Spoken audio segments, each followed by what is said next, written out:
Assalamualaikum warahmatullahi wabarakatuh. Alhamdulillahirabbil alamin. Nahmaduhu wa nasta'inuhu wa nastaghfiruh. Wa na'udzubillahi min syururi anfusina wa min sayyiati a'malina. May yahdihillahu fala mudhillalah wa may yudhlil fala hadiyalah. Asyhadu an la ilaha illallah la syarikalah wa asyhadu anna Muhammadan abduhu wa rasuluh. Allahumma shalli wa sallim wa barik ala nabiyyina Muhammad wa ala alihi wa sahbihi ajma'in. Amma ba'd.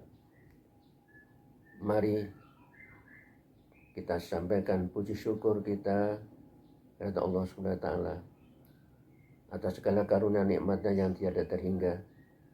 Alhamdulillah, pada kesempatan yang baik ini marilah kita membuktikan akan cinta kita kepada Rasulullah Muhammad SAW.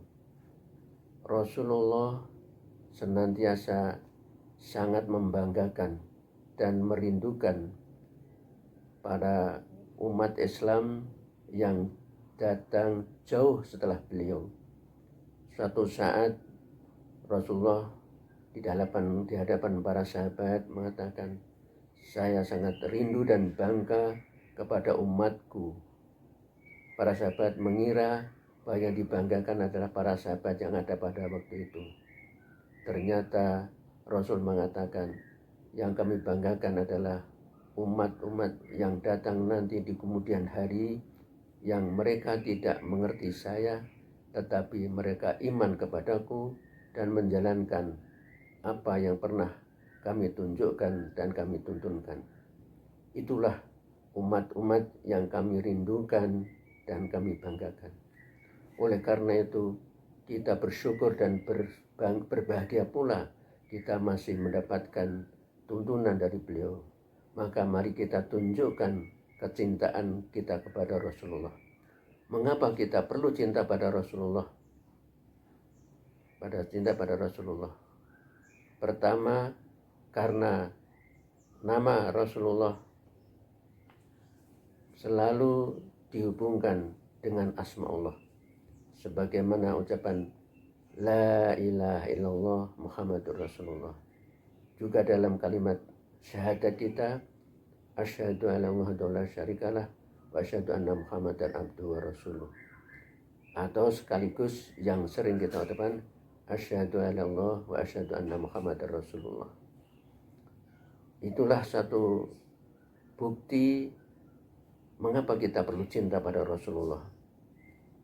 Karena itu, barang siapa yang akhir hayatnya bisa mengucapkan kalimat syahadat maupun kalimat la ilaha illallah Muhammadur Rasulullah, maka akan ditanggung masuk surga. Kemudian yang kedua, Rasulullah diberi izin untuk memberikan syafaat.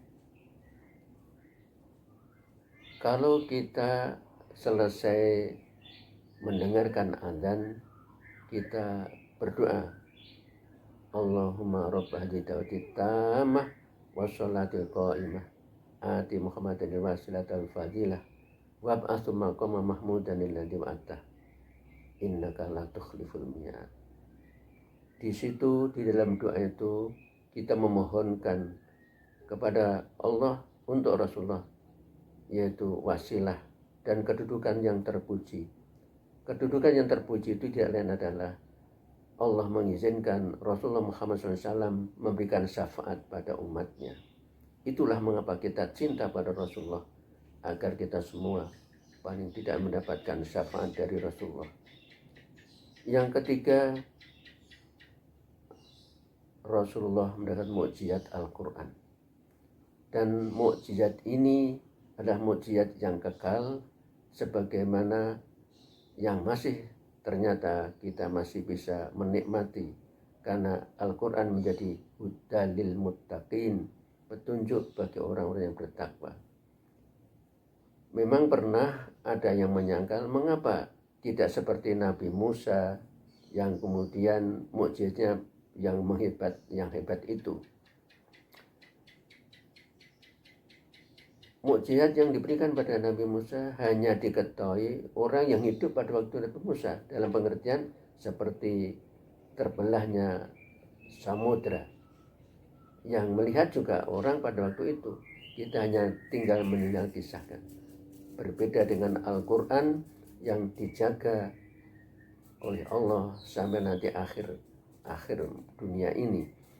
Oleh karena itu kita bersyukur karena Al-Quran senantiasa bisa kita baca, kita pahami, dan kemudian sekaligus menjadi tuntunan hidup kita untuk mencapai kebahagiaan hidup di dunia dan di akhirat.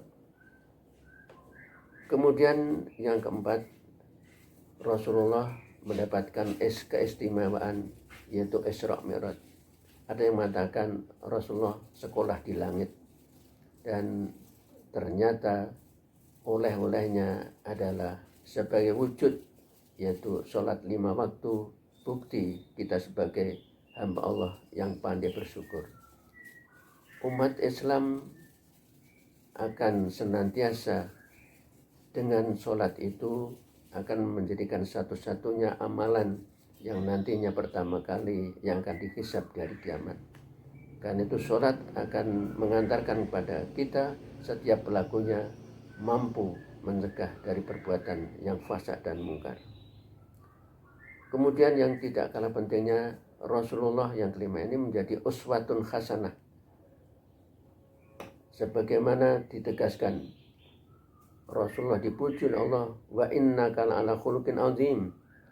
Sesungguhnya engkau Muhammad ada menjaga akhlak yang luhur. Dan kemudian ditegaskan dalam ayat yang lain, laqad kana lakum fi rasulillahi uswatun hasanah liman kana yarjullaha wal yawmal akhir wa dzakara katsira.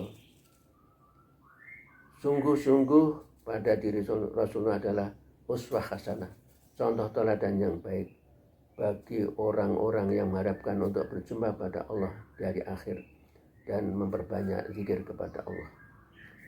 Jadi kita sangat bersyukur karena kita senantiasa mendapatkan uswah hasanah dari Rasulullah.